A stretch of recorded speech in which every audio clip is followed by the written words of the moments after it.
Kalau kita baca hadis Muslim itu salah satunya ketika di akhirat nanti ada seorang laki-laki yang didatangkan oleh malaikat diteng-teng kalau bahasa kitanya mungkin ya. Bukan diseret, bukan? Bukan. Ya, Oh, masih ditenteng lah. Diteng-teng lah, masih ada ininya. Karena ada sedikit itu syaraf di dalam ada kehormatan lah. Kehormatan karena mengajarkan Al-Quran. Tapi ditanya apa yang kamu kerjakan di dunia, maka di jawabannya saya belajar agama, saya mengajarkan Al-Quran, belajar Al-Quran, mengamalkan Al-Quran, beribadah sesuai dengan apa yang dicontohkan di Al-Quran. Bagus tuh udah. Bagus secara lisan bagus. Tapi jawaban dari Allah apa? Kadzabta.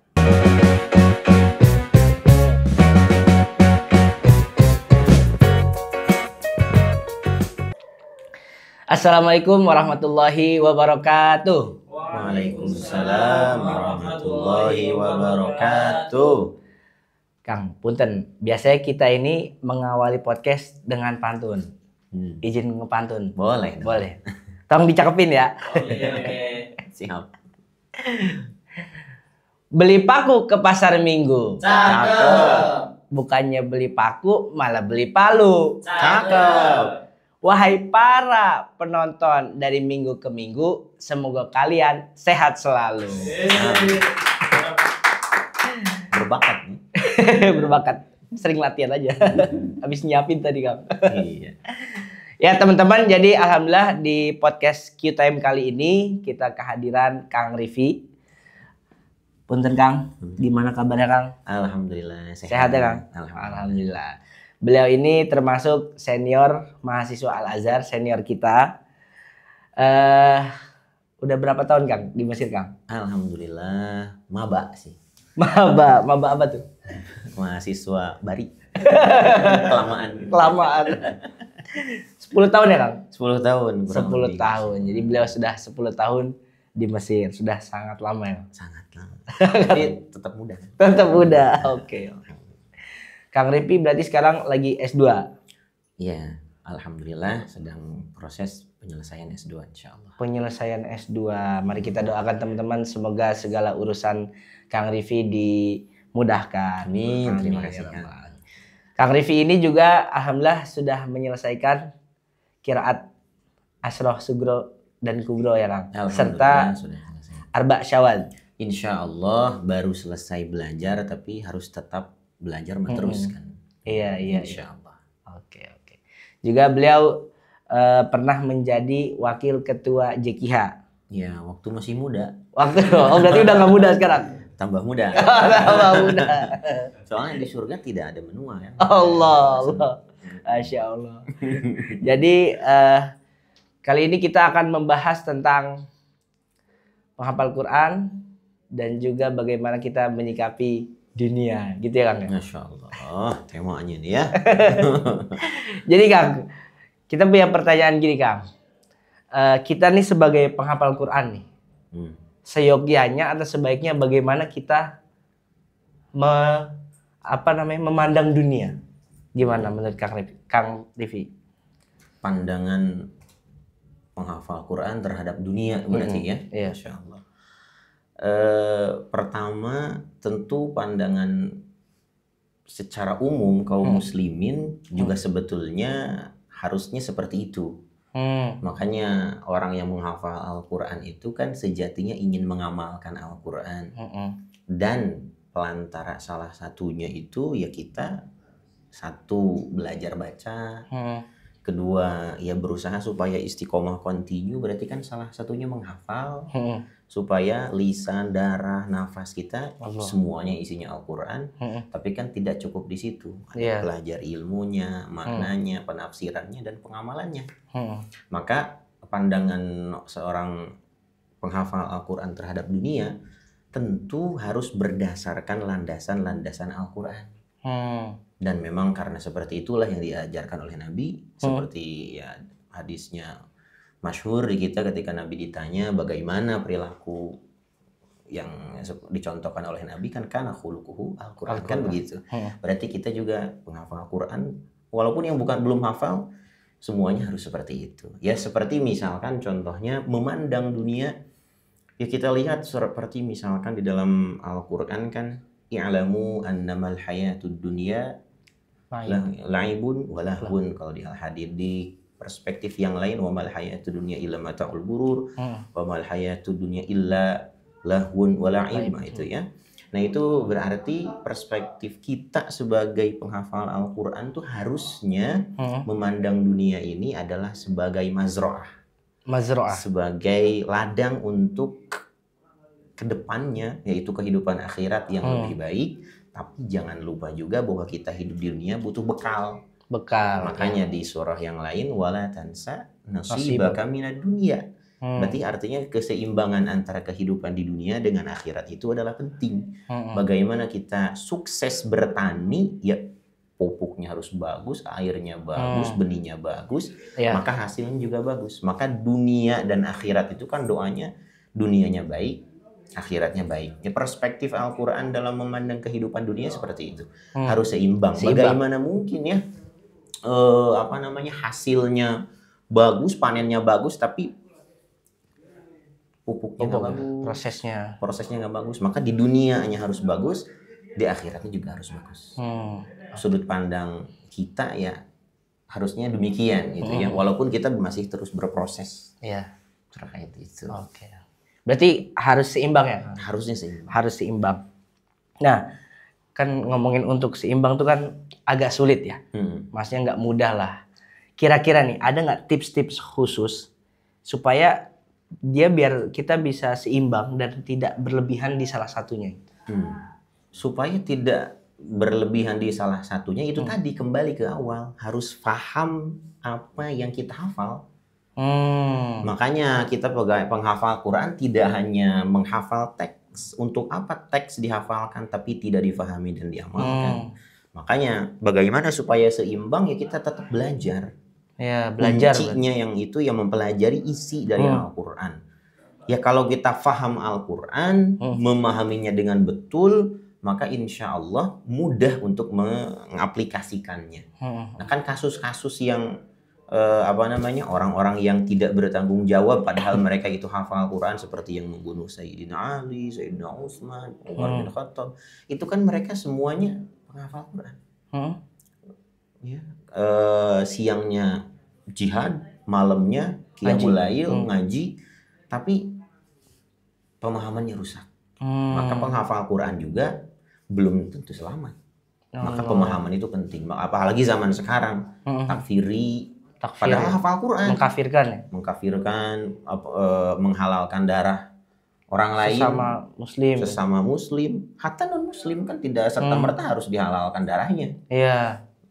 Itu pemahaman yang perlu untuk kita pelajari bersama. Maka tahapan yang pertama untuk supaya kita seimbang itu, sudut pandang dunia itu dijadikan sebagai kehidupan yang sementara, akhiratnya yang utama. Akhirat yang utama. Yang kedua, jangan lupa bersyukur. Atas apa? Atas nikmat yang Allah titipkan kepada kita, ayat-ayatnya bisa kita jaga sesuai kemampuan kita tentunya. Gitu. Sudut pandang itu yang menjadikan kita insya Allah tidak termasuk ke dalam kategori orang yang kufur nikmat. Makanya hafalannya ditambah. Dengan cara apa kita bersyukur sebagai penghafal? Jangan lupa murojaah. Jangan lupa terus mengkaji tafsirnya, mengamalkannya, sehingga insya Allah kita termasuk orang-orang yang seimbang. Seimbang dunianya, seimbang akhiratnya. Karena kan tujuannya begitu. Insya Allah 3 poin bisa diterapkan dan mudah-mudahan mudah kalau kita mau berusaha, insya Allah. Ya mungkin singkatnya begitu ya. Kalau ditarik ke belakang nih kan Rifi udah mengkaji Al-Quran lama, juga udah menyelesaikan setoran ya, qiraat, asroh, sugro, kubro dan arba syawal. Kalau kita boleh tanya nih, seberapa besar menghafal Quran itu mempengaruhi kehidupan Kang Rifi? Wah, itu panjang banget ceritanya ya. Jadi karena secara singkatnya, gara-gara kita berkecimpung di dunia itu, semua gratis. Dan kehidupan ini jadi lebih mudah. Terasanya demikian. Saya teringat kata-kata guru saya dulu, ketika kamu ingin belajar apapun, dahulukan Al-Quran, maka semuanya itu akan dimudahkan. Allah. Saya tuh berpikir ya hanya kata-kata mutiara aja buat status di Facebook, buat biasa lah gitu ya. Tapi ketika kita keluar SMA saya dulu, cari pesantren dapat yang tidak berbayar. Alhamdulillah. Alhamdulillah, makan dikasih, jajan dikasih, yang penting mau ngafal aja. Mau ngafal. Setelah itu ke Mesir dikasih biaya juga. Itu gara-gara saya sudah selesai dikasih biaya ke Mesir. Itu kurang lebih sekitar $700 gitu ya. Dikasih. Terus juga ketika di sini, ketika tes pun saya pribadi itu orang yang tidak tahu apa yang akan diujikan di dulu di UIN Jakarta itu ya. Saya sama sekali tidak persiapan. Jadi saya tidak belajar malamnya. Orang lain kan ada yang ini kemana gitu kan, bimbel sebulan, 2 bulan, 3 bulan. Saya malamnya sebelum tes di UIN Jakarta itu, saya malah main bola. karena tidak tahu apa yang akan diujikan. Gitu. Tapi saya masih ingat ada pertanyaannya begini. Ada salah satu dosennya, saya juga tidak tahu namanya, tapi dia tuh ketika ujian lisan bertanya, "Kam hafazta minal Qur'an?" Nah, kebetulan saya ada sedikit bahasa Arab yang saya bisa karena hafalnya sedikit gitu ya. Terus saya, "Insya Allah kamilan." Allah. Nah, dijawab begitu, "Iqra." Kebetulan soalnya yang mudah gitu ya. Saya masih ingat pertanyaannya itu innallaha la yastahi. Rubuk yang kedua kan. Setelah itu disuruh baca surah Al-Ma'arij juz 29. Nah, saya kebetulan bacanya agak sedikit pakai irama. Jadi dienak-enakin karena Mesir kan terkenal dengan para qari'nya, suara-suaranya. Kita coba, insya Allah kamu bertemu saya di Mesir. Katanya begitu. Tiket itu. Tiket. Dan itu ternyata beneran nama saya ada dan lain sebagainya. Padahal pertanyaan-pertanyaan yang lainnya saya tidak tahu jawabannya benar atau tidak. Karena benar-benar saya tidak persiapan. Hanya seadanya ini yang saya tahu. Udah aja. Selesai. Dan termasuk ke sini gitu ya. Dapat beasiswa di Baitul Zakat dulu untuk S1. Sekarang beasiswa di Al-Azhar. Artinya semuanya saya alhamdulillah tidak membebankan itu terhadap orang tua. Karena mungkin salah satunya ya mudah-mudahan itu bukan istidraj, mudah-mudahan itu adalah bentuk nikmat. Aman. Ya, mudah-mudahan itu adalah salah satu barokah dari sedikit dari Al-Quran. Itu yang pengalaman pribadi yang saya rasakan demikian. Jadi barokah dari Al-Quran itu semuanya jadi tidak berbayar gitu kalau menurut saya. Makanya kalau dapat nikmatnya ya semuanya dapat. Gitu. Sampai sekarang ya tidak pernah mengeluarkan apa-apa, justru kita kan yang dikasih di sini. Kalau dapat ini, insya Allah real terjadi pada diri kita sendiri begitu. Oke.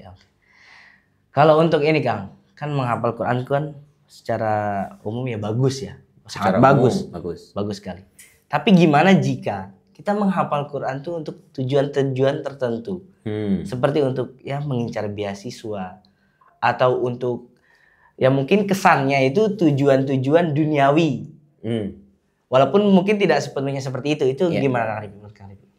Jadi menghafal Quran karena misalkan contoh ingin lulus ke Mesir ngafal Quran 2 juz misalkan gitu ya. Misal. Atau ada beasiswa di universitas mana dia jadi ngapalin. Jadi ngapalin gara-gara itu ya. Sebetulnya itu secara perspektif umum tentu boleh. Kenapa boleh? Karena kan memang kita juga diperintahkan oleh Allah itu untuk mencari hal-hal yang bersifat material tetapi itu level tahapan pertama. Misalkan di wasari'u ila maghfiratin mir rabbikum wa jannatin arduhas samawati wal ardh. Ayo bersegera supaya kita tuh mencari maghfirah Allah karena surga Allah itu luas dan lain sebagainya. Itu kan madiyah gitu madiyah, kan. Materialis kan. Karena tujuannya tidak di konteksnya di sana tidak lillahi ta'ala. Jadi ngejar surga. Konteksnya ngejar surga. Apakah boleh? Tentu boleh dong di Al-Qur'annya. Atau misalkan gara-gara kita takut kalau nggak lulus, nggak hafal Quran berarti nggak lulus. Kalau misalkan kita lagi ujian S1 ya kan, S2 kalau madanya nggak dihafalin, apakah prosip gagal? Apakah itu nggak juga? Karena kan memang di Al-Qur'annya juga disampaikan ku anfusakum wa ahlikum nar, ditakut-takuti kan bahasa kasar gitu. Diancam. Kalau kamu nggak ngafal berarti kamu prosip. Kalau bahasa jaga keluarga kamu dari neraka itu kan kamu takuti sama juga kan? Takut sama nerakanya. Takut sama nerakanya. Gitu. Padahal yang punya neraka siapa? Allah. Oh, itu yang menjadi masalah. Iya, Apakah boleh gara-gara ada ingin itu, ingin ini boleh, tapi jangan dijadikan itu sebagai finishing. Itu adalah pijakan. Makanya selebihnya itu kan memang kita menghafal Quran memang ingin interaksi dengan kalamullah. Ingin interaksi dengan kalamullah supaya apa namanya? Kita itu menjadi orang yang kekasih Allah, menjadi keluarga Allah. Kalau misalkan Imam Syatibi itu bilang kan, faya ayyuhal qari bihi mutamassika mujillallahu fi kulli halin mubajjila hani'an mari'an walidaka alaihima ma labisu anwarin minat taji wal hula fama dhannukum bin najli inda jazaihi ulaika ahlullahi wassafwatul mala. Nah, itu kan salah satu keutamaan yang tidak berkaitan dengan madiyah tadi. Makanya kemuliaan itu kalau sudah atas nama Allah semuanya selesai. Makanya Imam Jazari juga di muqaddimahnya bilang wa ba'du fal insanu laisa yashrufu illa bima yahfazuhu wa ya'rifu lidzaka kana hamilul insani asyrafal ummah juga. Kalau udah Allah tuh jadi mulia semua levelnya. Tapi kalau tujuannya yang madiyah dah boleh, tapi jangan sampai itu menjadi tujuan akhir, tapi tahapan. Ya seperti kita kalau punya anak-anak yang masih kecil, ayo belajar, nanti kalau belajar dikasih hadiah. Atau mainan. Atau ya kalau tidak belajar berarti nanti gak naik loh. Gak dikasih jajan. Gak dikasih jajan, dan lain sebagainya. Boleh gak untuk anak-anak? Boleh, tapi kalau sudah jenggotnya banyak, udah uzur, apakah itu tetap boleh? Ubanan, itu kan lain cerita. Ya boleh, tidak ada larangan kan kita mau ke entah anak kita atau anak siapapun untuk mengiming-iming itu boleh, tapi bukan akhir. Yang akhirnya tentu mahabbah lillah. Maka kita menjadi asyrafal ummah. Dengan cara demikian. Ya, jadi kalau singkatnya sih demikian, wallahu a'lam. Barangkali ya mau menambahkan. Oke. Mangga Kang Rifi, ini punten lupa ngingetin ini. Oh, ini apa ini? Ya sedikit jus lah. Ya bismillah. Gitu Kang kalau berbicara tentang masalah itu ya. Wallahu alam, tapi itu perspektif saya yang serba kurang. Mungkin perspektif orang lain yang lebih itu tentunya ini ya mungkin lebih bagus ya, atau ada perspektif pandangan yang berbeda mungkin. Kalau ini Kang, kan kalau seyogianya atau sebaiknya yang namanya penghafal Quran ya akhlaknya juga khuluquhul Quran kan begitu ya. Harusnya kan idealnya seperti itu. Tapi gimana ceritanya atau pandangan Kang Rifi ini kalau ada penghafal Quran tapi kok akhlaknya nggak seperti Al-Quran, bahkan bertentangan dengan Quran? Apakah itu memang sudah menjadi takdir Allah dan pasti ada kayak gitu, atau itu berarti ada yang nggak benar di dianya atau gimana? Ya, kembali ke awal tadi karena gagal paham tadi. Makanya setelah tahapan hafal Quran itu tidak selesai. Orang kan kadang kita di negeri kita termasuk kita sendiri gitu ya. Ketika orang sudah 30 juz udah didewakan kemana-mana, udah dianggap bisa semuanya. Malaikat. Udah kayak malaikat, udah dipanggil yang bukan Gus aja jadi Gus ya. Gara-gara sudah selesai hafal Quran. Padahal Al-Quran itu kan asas, dasar. Baru pertama itu. Baru pertama. Dan itu hanya hafal, belum paham, belum amalin ya. Karena masih banyak samudra untuk bisa paham itu. Maka bagaimana kalau misalkan orang yang hafal Quran tapi pribadinya tidak seperti apa yang dicontohkan oleh Al-Quran, Nabi sendiri mengancam. Kalau kita baca hadis Muslim itu salah satunya ketika di akhirat nanti ada seorang laki-laki yang didatangkan oleh malaikat ditenteng kalau bahasa kitanya mungkin ya. Bukan diseret bukan? Bukan.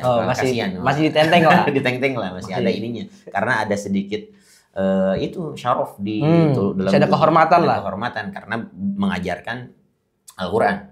Tapi ditanya apa yang kamu kerjakan di dunia, maka di jawabannya saya belajar agama, saya mengajarkan Al-Quran, belajar Al-Quran, mengamalkan Al-Quran, beribadah sesuai dengan apa yang dicontohkan di Al-Quran.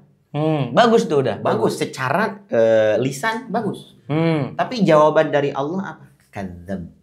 Kadzabta. Dianggapnya berbohong. Kenapa bisa berbohong demikian? Kamu belajar Al-Quran tujuannya bukan lillah. Kamu belajar Al-Quran pengen dipandang sebagai orang hafiz. Pengen dunia. Kamu sudah dipanggil ustadz di dunia. Kamu sudah dapat di dunia, udah dapat bagiannya, udah dapat A, B, C.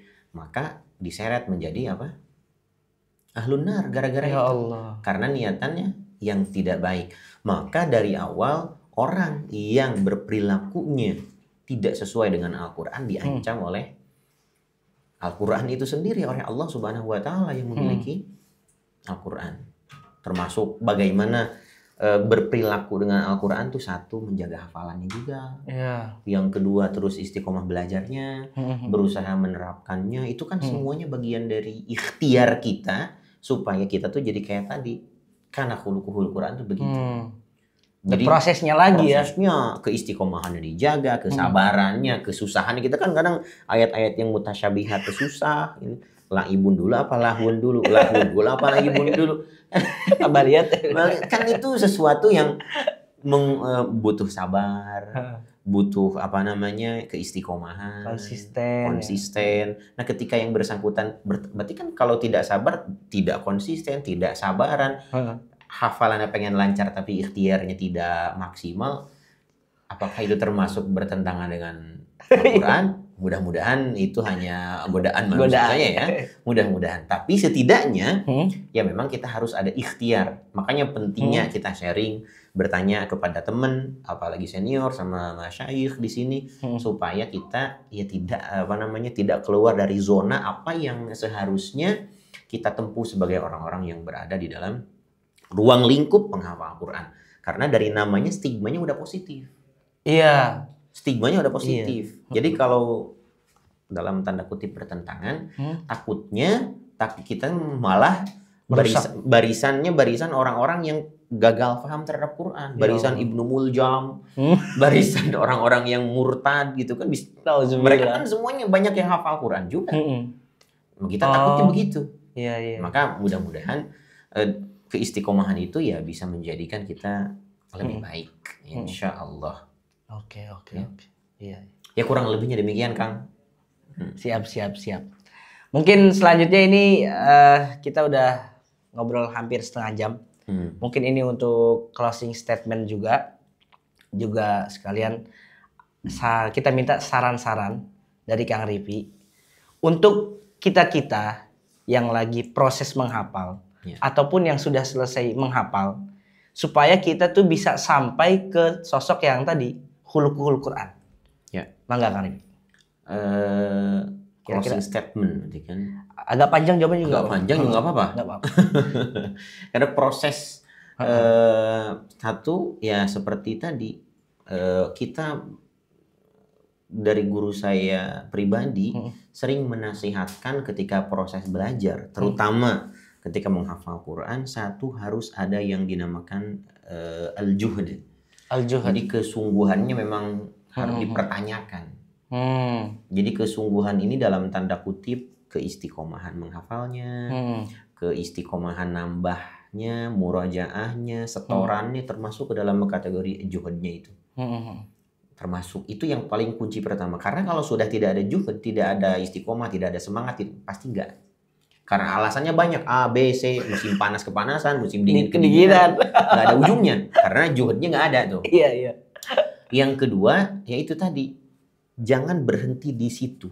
Jangan berhenti di hafal Quran selesai tidak. Jangan merasa cukup. Jangan merasa cukup karena kita sudah selesai hafal Quran. Karena ilmu-ilmu yang menunjang untuk kita supaya berakhlak Al-Quran itu masih banyak untuk seperti ulama tafsir kita mensyaratkan ada 15 ilmu yang harus kita pahami. Kuasai, ya. Tidak hanya terjemahan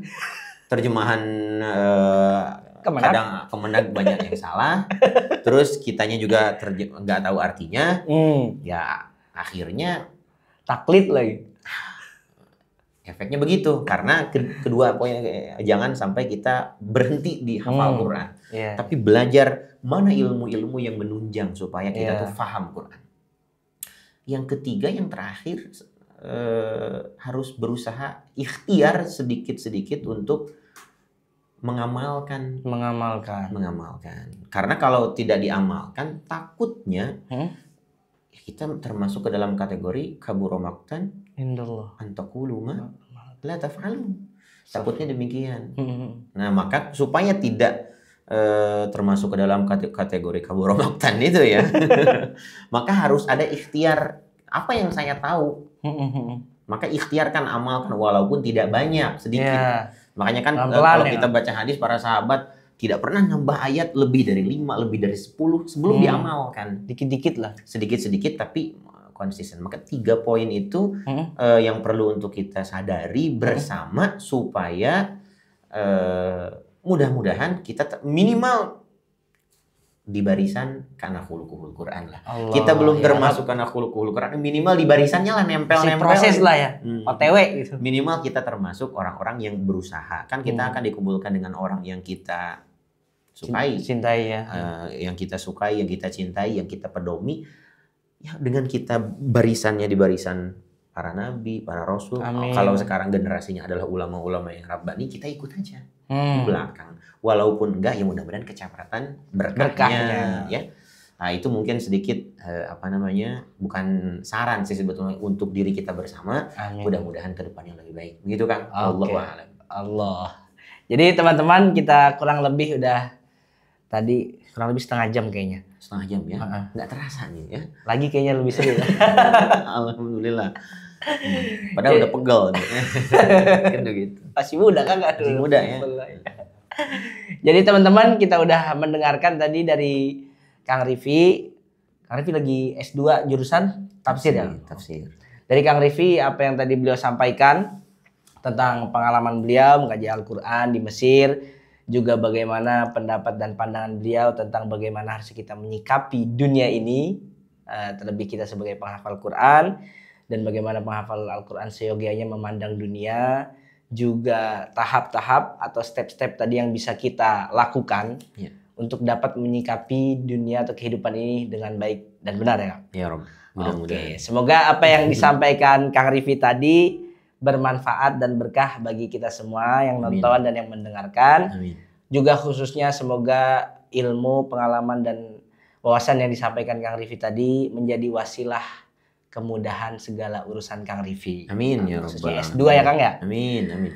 Oke, izin Kang, ini biasanya kita tutup juga dengan pantun lagi. Cakep. Dicakepin. Oke, bismillahirrahmanirrahim. Semoga nggak lupa ya Kang. Ke Mang Japar beli bakmi. Cakep. Di Mang Japar banyak baksonya. Cakep. Wahai para penonton kami, jangan lupa tonton episode selanjutnya. Insyaallah. Oke, terima kasih banyak teman-teman. Khususnya Kang Rifi. Sama-sama Kang. Hatur nuhun sangat. Hatur nuhun sama-sama. Oke, semoga kita semua sehat selalu. Amin. Maaf atas segala kesalahan. Amin. Terima kasih. Wassalamualaikum warahmatullahi wabarakatuh. Waalaikumsalam warahmatullahi wabarakatuh.